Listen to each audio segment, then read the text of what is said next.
आशिष एका मध्यमवर्गीय कुटुंबात वाढलेला, नुकतीच 1 वर्ष झाले नोकरीला लागलेला. एक दिवस असेच घरातील काही किरकोळ कामावरून त्याच्या घरच्यांशी भांडण होते. भांडण इतके विकोपाला जाते की आशिष चिडलेल्या मनस्थितीतच तडकाफडकी घरातून बाहेर पडतो. ते कायमचं घर सोडून निघायला. सकाळी चिडून बाहेर पडलेला आशिष संध्याकाळ झाली तरी परत नाही आला. आशिषच्या घरच्यांना आता काळजी वाटू लागली होती. आईचे डोळे अलगद ओलावले. बाबांची सर्वत्र शोधाशोध चालू झाली. त्याची बहीण सर्व ओळखीतले लोकांना फोन करून आशिषबद्दल विचारपूस करू लागली. 2-3 तास गेले. जवळजवळ संपूर्ण शहरभर शोधाशोध केली, पण आशिषचा काहीच ठाव ठिकाणा नाही लागला. शेवटी एकच मार्ग होता, तो हरवल्याबद्दल पोलिसात तक्रार दाखल करण्याचा. आशिषचे बाबांचे सोबत त्याचे मित्र व शेजारील काही लोक पोलिसात आशिष हरवल्याची तक्रार दाखल करून येतात.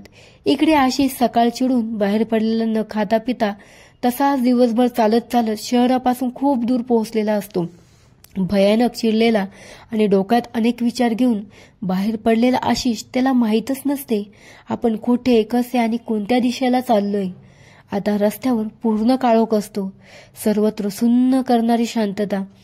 अधूनमधून येणारे 1-2 गाड्या अशा भयान शांततेत गेल्यावर त्याचं डोकं ठिकाणावर येतं. पण तेव्हा खूप वेळ निघून गेलेला असतो, कारण त्याला काहीच माहिती नसते आपण कुठून कुठं आणि कसे आलोत ते.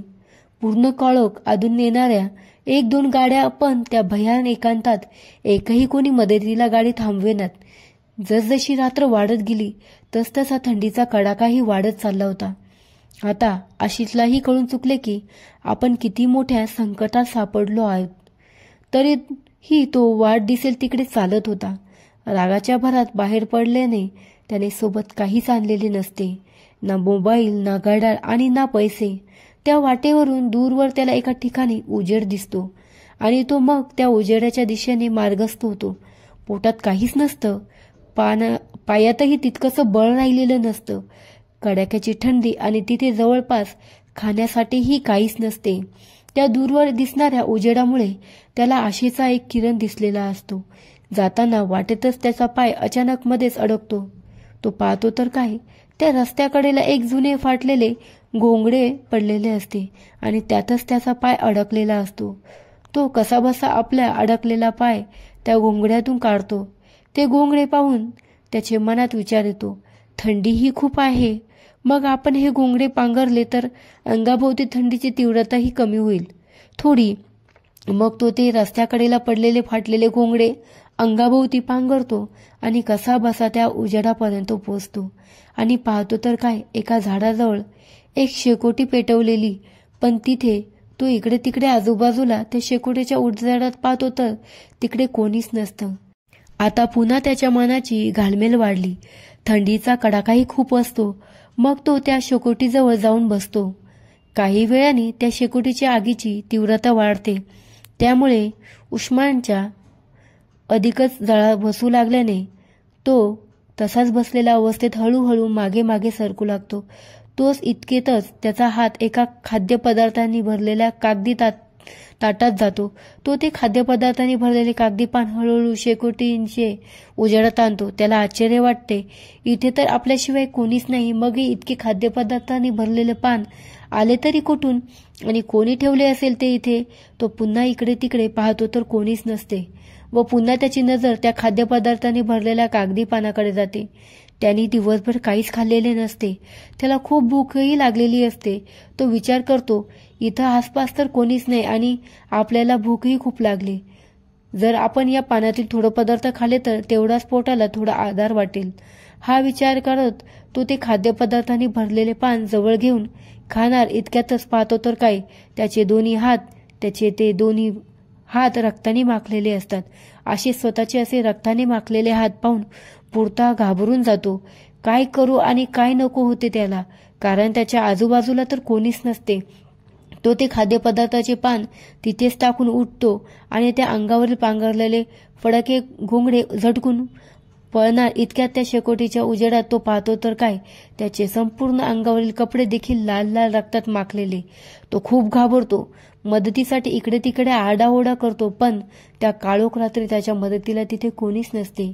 त्या कडक थंडीतही त्याच्या अंगाला घाम फुटवू लागतो. साधारणतः मध्यरात्रीचे 12-1 वाजले असतील.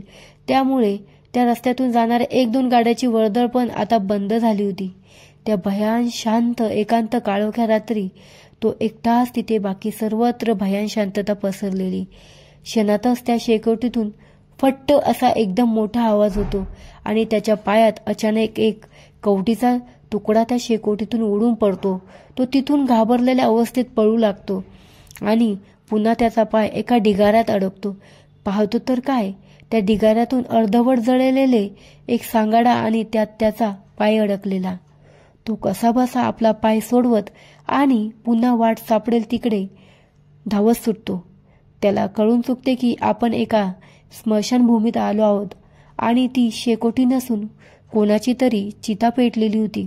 पुढे धावत जाणार इतक्यातच पुन्हा त्याचा पाय अडकतो आणि तो पुरता घाबरतो, कारण यावेळी त्याचा पाय एका मानवी शरीरात अडकलेला असतो.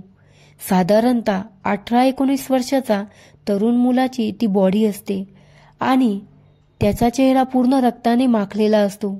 आशिष त्याचा अडकलेला पाय त्या तरुण मुलाच्या शरीरातून सोडवणार इतक्यातच त्याला त्या बॉडीमध्ये काहीतरी हालचाल जाणवते.